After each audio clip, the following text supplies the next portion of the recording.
News देख रहे हैं आप, मैं हूं आपके साथ अंजलि सिंह। जी हां, जिला पंचायत का रिपोर्ट कार्ड अब आना बाकी है। जैसा कि जिला पंचायत अध्यक्ष के चुनाव में सत्ताधारी बीजेपी ने भले ही 21 जिलों में अपना कब्जा जमाने में वो कामयाब रही हो, लेकिन मुलायम सिंह यादव के गढ़ इटावा में जिला पंचायत अध्यक्ष के लिए उम्मीदवार ही नहीं तलाश पाई और सपा अपना किला बचाने में यहां पर सफल रही है। इटावा से मुलायम सिंह के भतीजे अभिषेक यादव उर्फ अंशुल यादव निर्विरोध जिला पंचायत अध्यक्ष घोषित किए जा चुके हैं। तो अब ये देखना होगा कि आगे का रिपोर्ट कार्ड क्या कहता है। जिला पंचायत अध्यक्ष के लिए 53 सीटों पर 3 जुलाई को मतदान होना है। 3 जुलाई को 3 बजे तक मतदान के बाद मतगणना भी शुरू हो जाएगी। 22 जिला पंचायत अध्यक्ष निर्विरोध चुने गए हैं, जिसमें कि 21 बीजेपी के हैं और 1 सपा का, यानी कि 21 सीटों पर बीजेपी और 1 सीट पर सपा का कब्जा है। और नामांकन वापसी के दिन पीलीभीत, शाहजहांपुर, सहारनपुर, बहराइच में निर्विरोध चुने गए ये प्रत्याशी। 18 जिलों में पहले ही एक नामांकन से जीत दर्ज हो चुकी थी और अब 53 जनपदों में 116 प्रत्याशी मैदान में है। तो देखना होगा कि आगे क्या किस्मत फैसला करती है। 53 से 46 सीटों पर बीजेपी और सपा का मुकाबला होगा।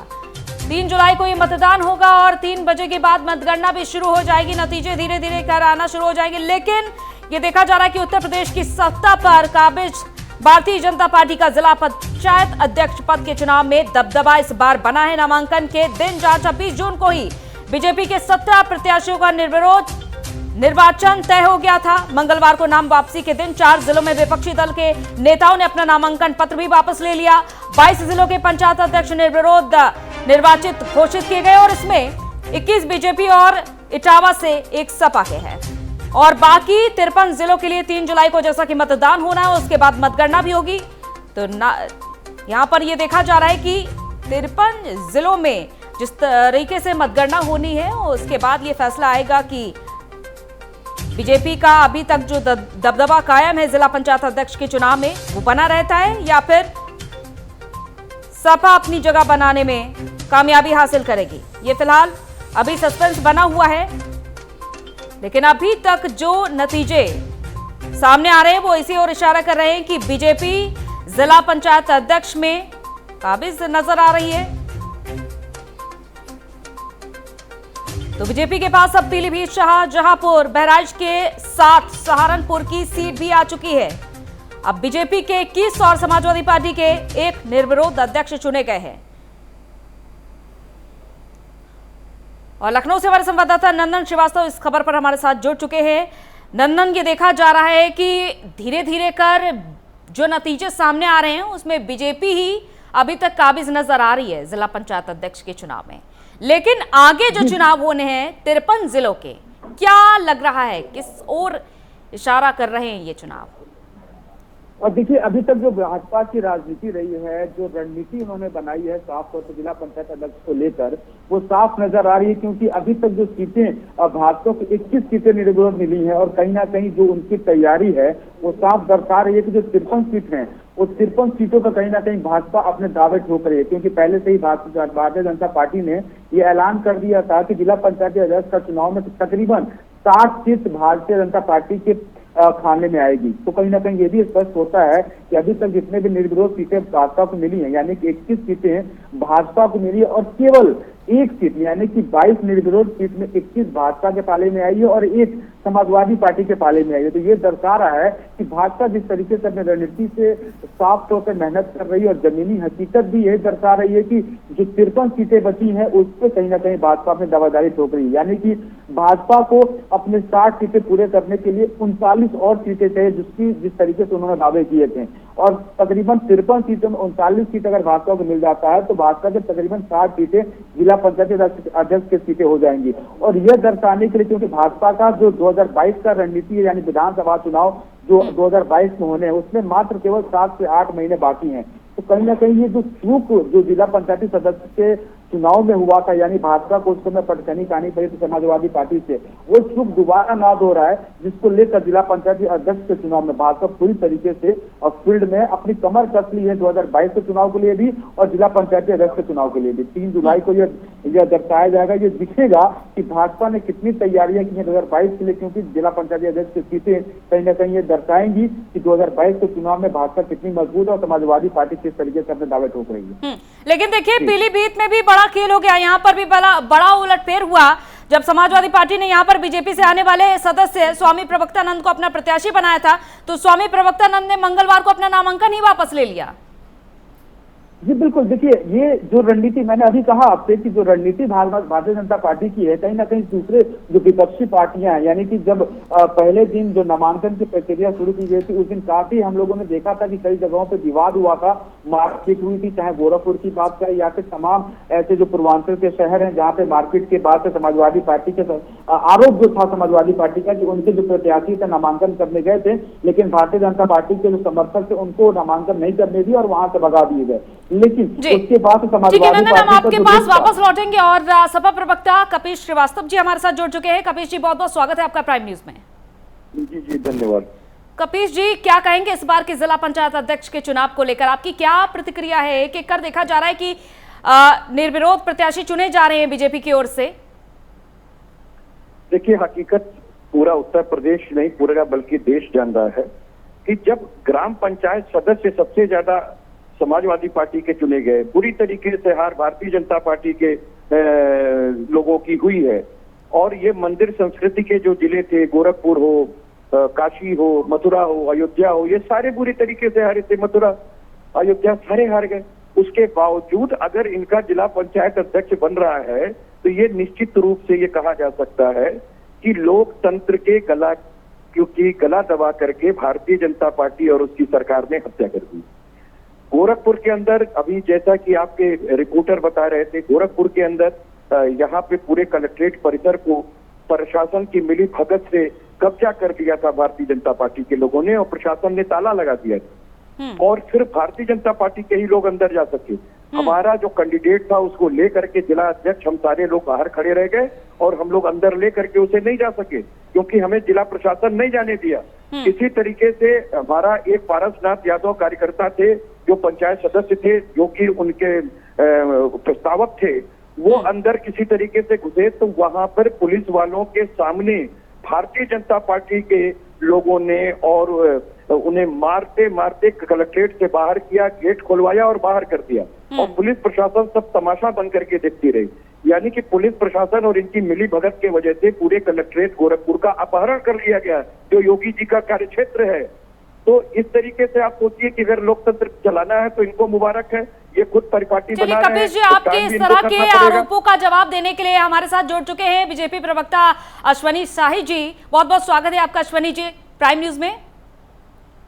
जी नमस्कार। अश्वनी जी हमारे साथ जुड़े हुए हैं कपिश श्रीवास्तव जी, सपा प्रवक्ता। उनका ये आरोप है कि जिस तरीके से इस बार जिला पंचायत अध्यक्ष के चुनाव हुए हैं और यहाँ पर गोरखपुर का वो जिक्र करते हुए नजर आ रहे हैं, उनका ये कहना है कि किस तरीके से प्रशासन की मिली भगत से प्रत्याशियों को नामांकन नहीं दाखिल करने दिया गया है। इस पर आपका क्या कहना है?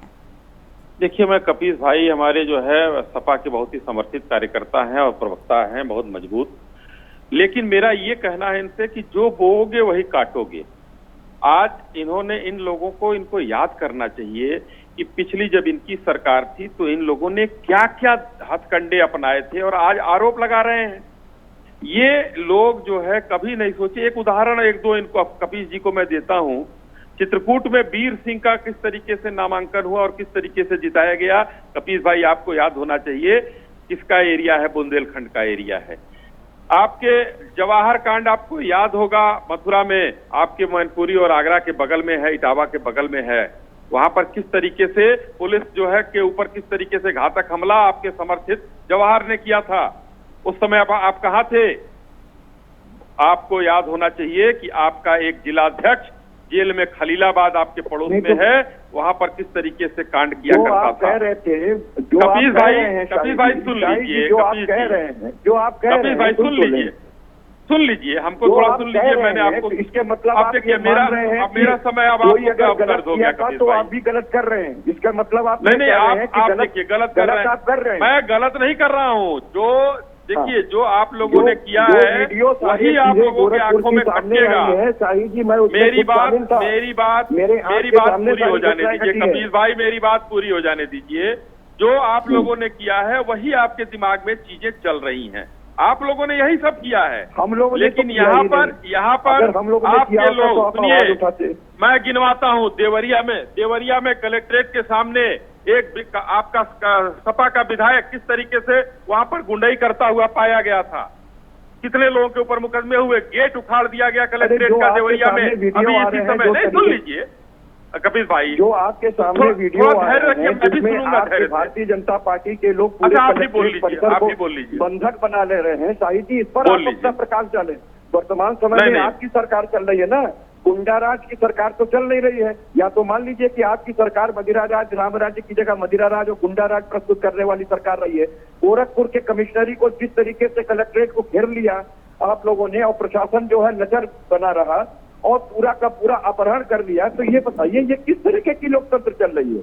और सिर्फ यही नहीं है, आपने उत्तर प्रदेश के तमाम कोनों में, और दूसरी बात हमें बता दीजिए ना कि जब आप हर जगह अगर हो गया, अगर आपका हो गया हो तो जवाब भी सुन लीजिए पूरी तरीके से जवाब दे, कैसे निर्विरोध जवाब सुन लीजिए। ये तो बताइए कि कौन से लोकतंत्र में किस चीज का आप यूज कर रहे हैं, बाहुबल का यूज कर रहे हैं। अश्वनी जी, कपीश जी, आप लोग इस तरह से एक दूसरे पर आरोप प्रत्यारोप तो लगाते रहेंगे, लेकिन ये बात तो स्पष्ट हो चुकी है कि कोई भी चुनाव हो हिसाब किताब बराबर होता है। कपीश जी, 36 प्रत्याशी निर्विरोध चुने गए थे जब कोई भी अन्य दल नामांकन पत्र नहीं दाखिल कर सका था, आप ही की पार्टी से चुने गए थे। और अब आप देखिए, अब आप इस तरह के आरोप लगाते हुए नजर आ रहे हैं, जब बीजेपी ने भी इस तरह के आरोप लगाए थे। आरोप में इसलिए दम है कि यहाँ विजुअल सबके सामने है और हमारे जब 36 लोग जीते थे इस तरह का एक वीडियो सामने नहीं था। भाई चीज ये है कि अगर आपकी लोकप्रियता है और लोग नहीं भर रहे हैं पर्चा, वो एक अलग चीज है। अगर आप बाहर ताला मार दे रहे हैं कलेक्ट्रेट परिसर के गेट पे, आपने देखा होगा आप अपने रिपोर्टर, ये सिर्फ आरोप लगाना छोड़िए कपिल जी, ये आरोप लगाना छोड़िए, सच्चाई में आइए। देवरिया की घटना के बारे में आप क्या कहेंगे? कुछ बाधित कर दिया। नहीं, देवरिया के घटना के बारे में आप क्या कहेंगे? आपका एक विधायक जो है कलेक्ट्रेट के ऊपर आकर वहाँ का गेट उखड़वाता है, ये गुंडई नहीं है तो क्या है?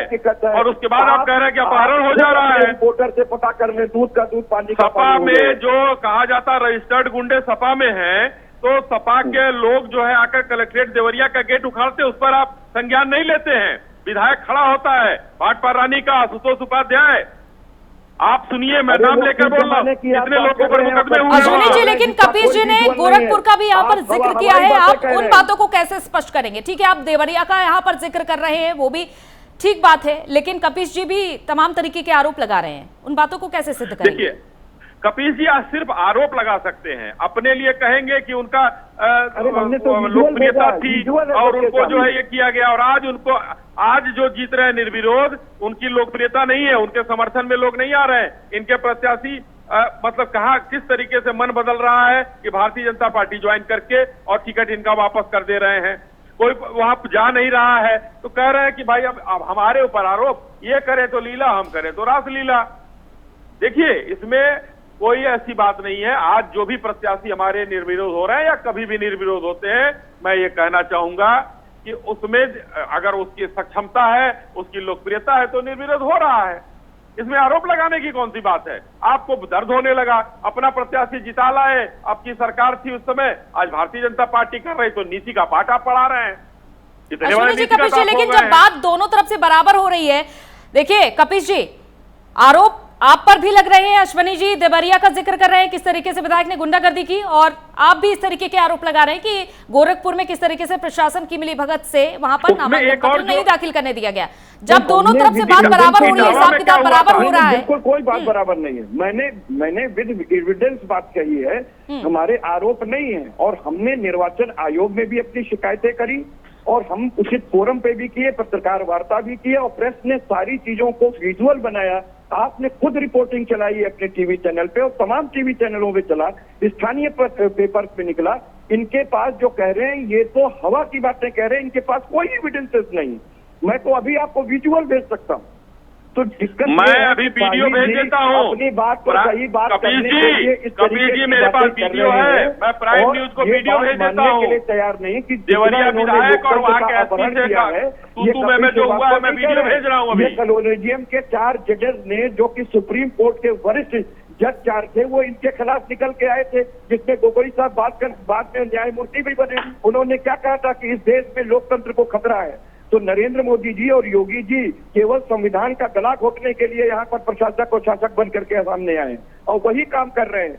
गुंडई नहीं बल्कि डकैती कर रहे हैं और पूरा का पूरा कलेक्ट्रेट परिसर जो है वो अपहरण कर ले रहे हैं। ये बड़ी विभत्स घटना, इस तरह की पूरी घटना पूरे देश के अंदर किसी प्रदेश के अंदर नहीं हुई होगी जितना जघन्य अपराध योगी जी के निर्देशन में गोरखपुर के अंदर किया गया। ऐसे ही दर्द होता है, ऐसे ही दर्द होता है। मैं एक वीडियो भेज दे रहा हूँ जिसमें देवरिया एसपी और आपके विधायक के बीच में तू मैं हो रही है। मैं वीडियो भेज सकता हूँ।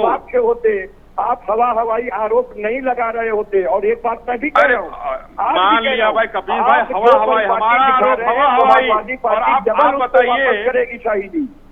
देखिए आप दोनों के पास अपने अपने वीडियोस हैं। हम लोग डबल आपको वापस करेंगे और कह रहे हैं कि डबल वापस करेंगे। कपिश जी, अश्विनी जी, आप दोनों के पास हमारी सरकार, आप दोनों के पास एविडेंस भी है, आप दोनों के पास एविडेंस है एक दूसरे के आरोप को सिद्ध करने के लिए, आप दोनों के पास एविडेंस है।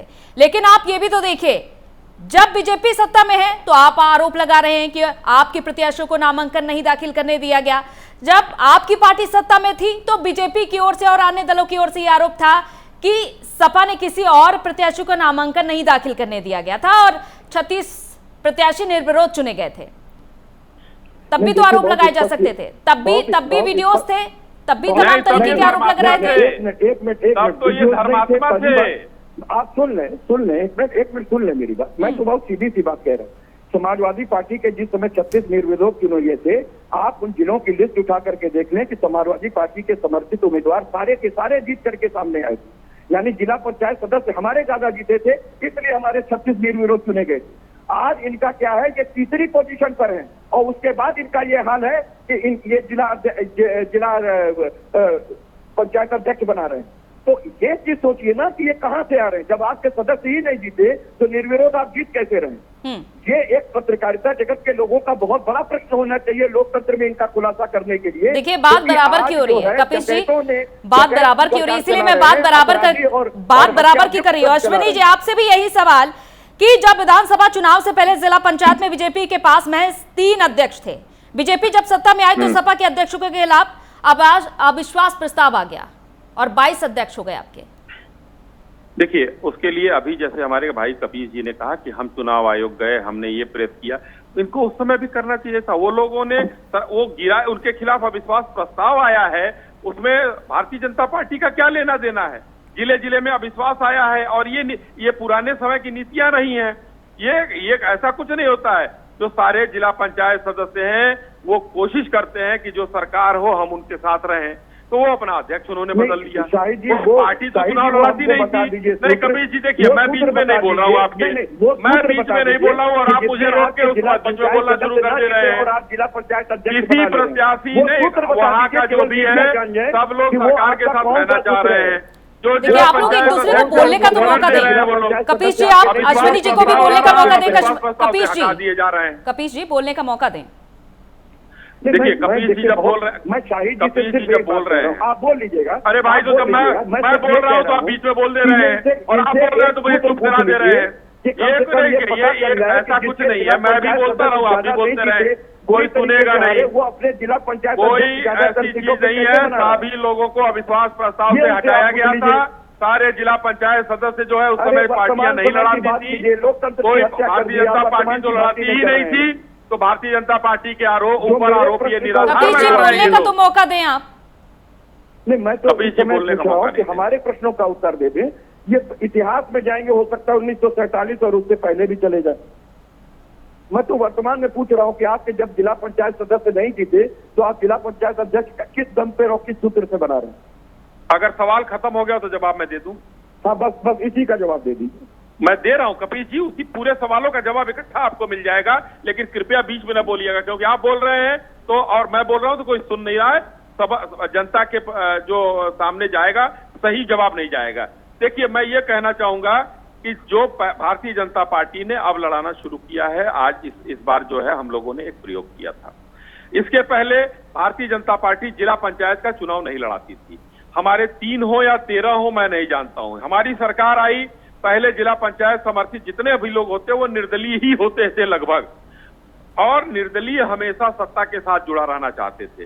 तो ये आरोप निराधार है कि हम लोगों ने बदल दिया। उस समय जब उन्होंने अविश्वास प्रस्ताव वो लोग ले आए, वहां दूसरे प्रत्याशी वहां जीते, तो ये तो परिपाटी रही है, कोई भारतीय जनता पार्टी के समय पहली बार नहीं हुआ है।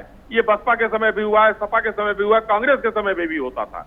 ऐसा कुछ नई चीज कपिल जी नहीं बता रहे हैं कि नई चीज हो रही है। लेकिन इन लोगों को कष्ट की बात यह है कि ये लोग आज जब डिफीट हो जाएं, क्योंकि देखिए अभी हमारे कल माननीय प्रदेश अध्यक्ष जी ने कहा है कि अभी वर्क फ्रॉम होम चल रहा है, इनका वर्क फ्रॉम होम ही रहेगा, ट्विटर रहेगा, कपिल भाई यहां लड़ते रहेंगे। ये लोग लड़ रहे हैं। पार्टियां जो सड़क, पार्टियां जो जिले में है, पार्टियां जो गांव में है, वो सिर्फ और सिर्फ भारतीय जनता पार्टी है जो काम कर रही है। इन लोगों का कोई एक बड़ा प्रदर्शन बता दे हमको पिछले 2 साल में, कोई किसी बात के लिए। विपक्ष की भूमिका ये लोग नहीं निभा रहे हैं। ये लोगों को पकी हुई चीजें चाहिए थी जो ये लोग पहले किया करते थे। आज उसमें इनको डिफीट मिल रही है, तो भारतीय जनता पार्टी सबसे बुरी है। और आने वाले अभी ये अगले 10-20 सालों तक न सोचे कि हमको सत्ता में वापस आना है। भारतीय जनता पार्टी इस समय अपने मजबूत कार्यक्रमों के वजह से योगी जी के नेतृत्व में अगले कई वर्षों तक उत्तर प्रदेश में अभी शासन करेगी। अश्विनी जी, क्या बीजेपी इस वक्त सत्ता मजबूत करने में लगी हुई है? छोटे छोटे चुनावों से 2022 की तैयारी पूरी कर रही है बीजेपी?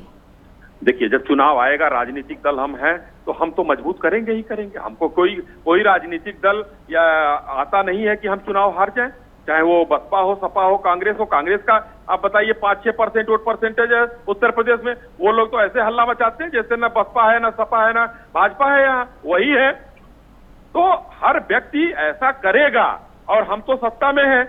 हमारा सम्मान जुड़ा हुआ है कि हमको भाई सत्ता में वापस रहना है। हमको देश प्रदेश जो बेहाल हो चुका था, हमने 5 साल में उसको पटरी पर ले आकर खड़ा किया है। अब उस 5 सालों को और आगे जाके बेहतर करना है। गुंडा राज खत्म हो चुका है, अपराध उत्तर प्रदेश में। ठीक है, यहाँ से बात स्पष्ट हो गई अश्विनी जी की। ठीक है जी, कपीश जी, अब आपका इस पर क्या जवाब? देखिए, बहुत सीधी सी बात है। भारतीय जनता पार्टी जिस तरीके से इस समय काम कर रही है, ये टोटल अराजकता का माहौल इन्होंने फैला दिया है, लोकतंत्र का गला तोड़ दिया है। और मैं एविडेंसेस के साथ बात कर रहा हूं। अगर हमारे 36 जीते थे तो उस समय ग्राम पंचायत के सारे सदस्य ज्यादातर हमारे जीते हुए थे। भारतीय जनता पार्टी कभी ग्रामीण में रही नहीं है और हम जीते थे तो उसके पीछे कारण थे कि हमारे सदस्य थे, इसलिए हम जीते। लेकिन इनके पास तो सीधी से कारण है, ये जीते भी नहीं, बुरी तरीके से हारे। उन जिलों में हारे जहां मंदिर संस्कृति कही जाती थी, बावजूद अगर इनके वो सूत्र ये नहीं बता रहे हमारे मित्र की कौन सा सूत्र है जहां आपका कोई 10 या 5 जिला पंचायत सदस्य जीतते हैं फिर भी आप जिला पंचायत अध्यक्ष बना ले रहे हैं निर्विरोध। तो हमको ये बताना पड़ेगा ना इन्हें कि आखिर ये लोकतंत्र में किस चीज का गला घोट रहे हैं। ये पैसे से गला घोट रहे हैं कि बाहुबल से गला घोट रहे हैं कि सरकार की धमक से गला घोट रहे हैं। इनको जनता को बताना चाहिए और जनता नोट कर रही है। जो 2022 में इलेक्शन होने वाले हैं, 350 सीटें। बिल्कुल, देखिए कपिश जी, आपकी भी बात अपनी जगह सही है, अश्विनी जी की भी बात अपनी जगह सही है कि बिल्कुल जनता हिसाब किताब करेगी। बहुत बहुत शुक्रिया आप दोनों का हमारे साथ जुड़ने के लिए, तमाम बातचीत करने के लिए। तो ये तय होगा फिलहाल 2022 के चुनाव के नतीजों के बाद कि आखिर जनता किसको अपना मुख्यमंत्री बनाती है। इसी के साथ इस बुलेटिन में इतना ही, इजाजत दीजिए, नमस्कार।